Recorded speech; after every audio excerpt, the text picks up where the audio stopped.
Ayun guys, lipat naman kami ng paglilinis ng talong dito sa kabila. Ito po ay 30 pulutong. Dito ka sa pinakadulo. Tapos lilipat kami dito sa second part or sa pangalawang pulutong ng aming tanim na talong. Dito ay merong tanim pa rin mga ampalay, luya. Yan guys. May bulaklak na rin. Bulaklak na rin at may tanim diyang ilang luya. Ay mga puno lang ang aming tatanggalan ng mga dam. Kasi mo na yung dalawa o kalalaki. Ayan guys. Ito pa. Medyo may kumakain yata po din. Kaya medyo ano. Ayan guys. Ayan may bunga. Kalaki. Ito guys. Bunga. Pwede na yung harvestin. Eri din. May ma-harvest ako dyan. Harvestin natin yan. Ito napakalaki na ayan cute ng bunga Dalawa sila yung pesa malaki. Ay dito pa, meron pa pala.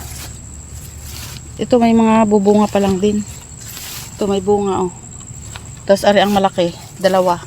Yan ang isa pa, pangalawa yan sa malaki, ha-harvestin ko na yan. Ito guys ayan. Ang ating mga second part. Ito yung kalalapad ng dahon Napakalalapad ng dahon ng ating mga ayan guys ha-harvestin natin yung doon, malaki. Puntahan natin itong ating talong na isa kasi yung kamay ko may nakahawak. Ang kahawak pa ako doon sa aking bag Kunin natin itong talong, dalawa. Bago tayo maglinis, mag-harvest muna tayo. Ayan guys, diba? Mayroon tayong matotorta. Medyo maliit pa. Sa sunod na yan. Pa ang isa. Malaki na talaga. Meron tayong tortang talong. Ayan, diba? Ayan guys, dalawa. Kada dalawa tayo ng talong. Ito guys, Ayan.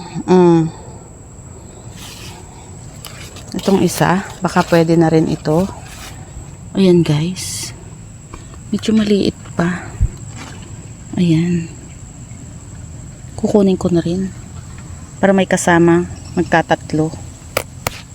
Ayan. Kinuha ko medyo maliit pa ito. Para meron akong tatlo. Ayan guys.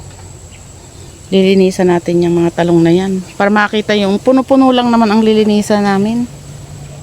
Ayan guys. Merong maliit pa. May kasunod na agad. Pero yung isa maliit pa. Hindi na muna. Ayan. May mga makakasabay naman yan. Sa sunod mas maraming maha-harvest. Kasi doon sa unang pulutong, tsaka doon sa huli, doon sa nilinisan natin lang, kalilinis lang, meron pa doon. Ayan, ito ngayon ang ating harvest. At ako'y maglilinis dyan. Pagkatapos kong maglinis, ipapakita ko sa inyo. Yung mga puno-puno lang naman ang lilinisan. Ayan guys. Ayan guys. Tapos na lang linisan namin yung mga puno-puno. Ayan. Malinis na siya. Diba? Ayan.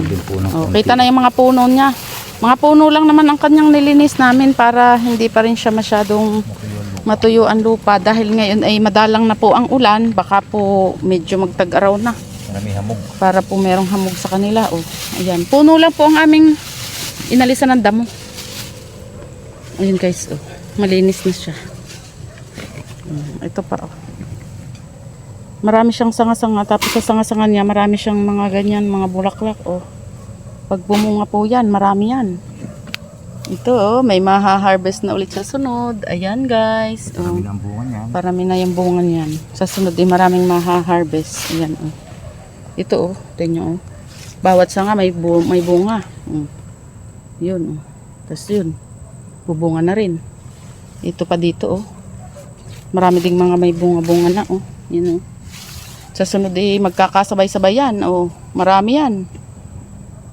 Yun pa Ayan guys Lahat po ng mga puno nilinisan namin na ganyan. Ayan guys Ayan, tapos na nating linisan yan.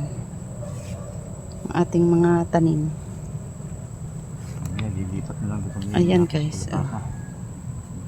Ayan. O, malinis na po ang ating tanim na talong. Or ang ating eggplant. Ayan guys.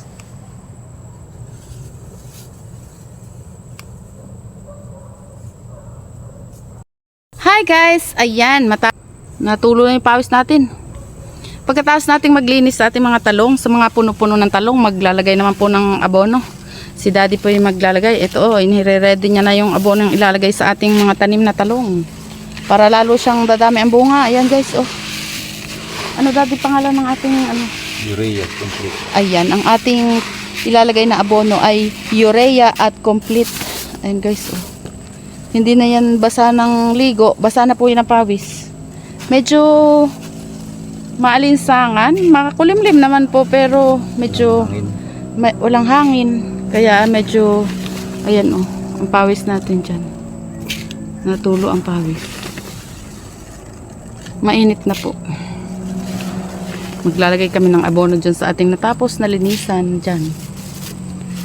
Dito, tsaka doon sa huling part, doon sa may kasama ng ating tanim na mga balinghoy, lalagyan din po namin ng abono. 2 hilera lang po doon. Pero magaganda po doon, yun po yung mga tira-tira lang na tanim namin na dito sa mga ito. Yung huling tanim, pero humabol po at mas mabilis pang mamunga. Ngayon po ay marami nang may bunga. Ayan guys. Una itong itinanim bago po yung doon. Pero mas mabilis pong bumunga yung doon. Mas maganda po ang lupa siguro doon sa kabilang side. Doon sa huling part ng ating taniman. Ito guys, Ayan, pinaghahalo po ni daddy yung ating mga abono. Lalagyan na ng abono dito pagkatapos namin linisan. Para kami ay maya ay yan po ay didiligan. Ayan abono tayo ng mga talong. Itong lahat ng ito ay lalagyan ni daddy sa puno-puno ng abono. Yan guys.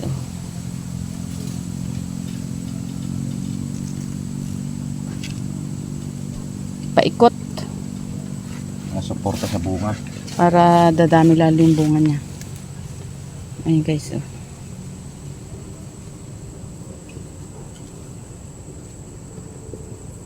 bunga ay lumaki. Ayan Ganyan po ang paglalagay ni daddy ng abono sa ating mga tanim.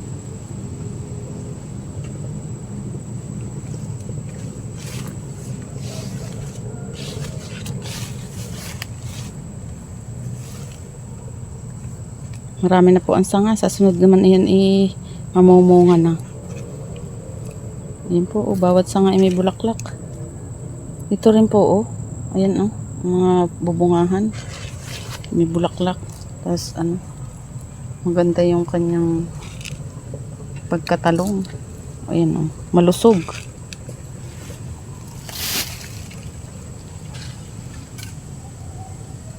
Ganun din yan sa kay gilid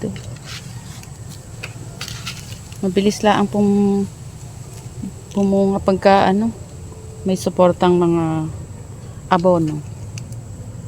Ayun guys Wala po kasi nabibili din ng manok.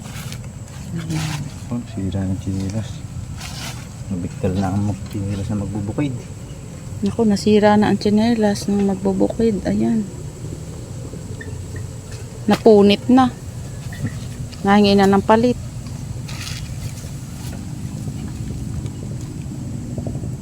Ayan guys.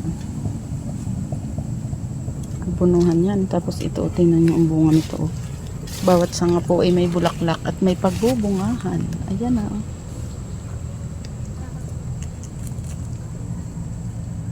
Ayan guys. Ganyan ang paglalagay ng abono. Sa gilid. Medyo inilalayo sa puno. Ayan Puno ay hindi lalaki.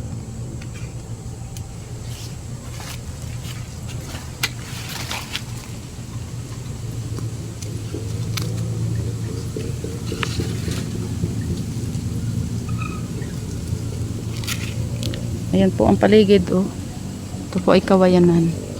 Hindi po masyadong tingkad ang init. Yan. Buti ngayon, medyo humahangin-hangin na po. Kaya hindi na masyadong maalinsangan. Pag po walang hangin ay napaka-alis-is or mainit. Maalinsangan. Ayun guys, oh. Ayun, oh. May bunga yun. May bunga na. Sa sunod, ayan ang harvest naman. Ang katuwa pag namumunga na. Ayun guys. Sunod ay harvest. Pinakamasaya pong sa pagtatanim ay ang pagha-harvest. Pag po hina-harvest na, ayun yung pinakamasayang part ng pagtatanim. Ayun guys. Oh. Violet na violet ang kanyang bulaklak.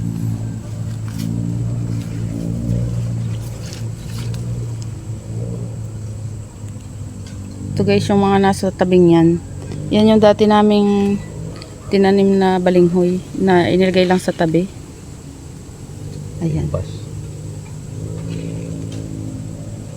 Pinakabakod na rin po kasi hindi na naman, yan ay hindi naman namin natataniman eh. Malapit na sa kawayan. Marami ng ugat ng kawayan dyan. Yan po yung tanim namin kadyos dati, oh. Bumulaklak pa. Kaka-harvest pa po kami dyan. Bubunga pa po yan. Iba lang namatay. Ayan guys. Dari po ay may cute ng bunga. Oh. Ayan guys. Siguro hindi nalalaki ring isang ere. Dari po ay tatanggalin ko na. At ano, para pong ang kabilang part na rin ay kuwan, kinagat. Bukyot eh. Ayan. Halusin na ano? Sige. Para may kagat na ng kulisap. Ayan guys. Kinagat na ng kulisap kaya inalis na. Makakahawa pa siya.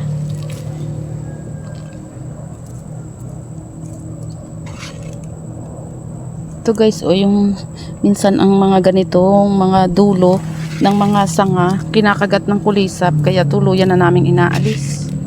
Kasi hindi na rin siya bubunga ng maganda.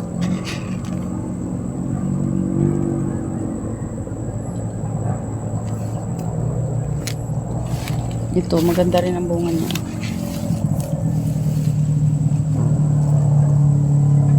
Ayan guys. Ayan guys, lalagyan din ni Daddy yan hanggang doon. Ayan, sa part na yun. Lahat po yan ay nalinisan na namin. Kaya lalagyan na niya ng abono. Ayan. May lamay na ito.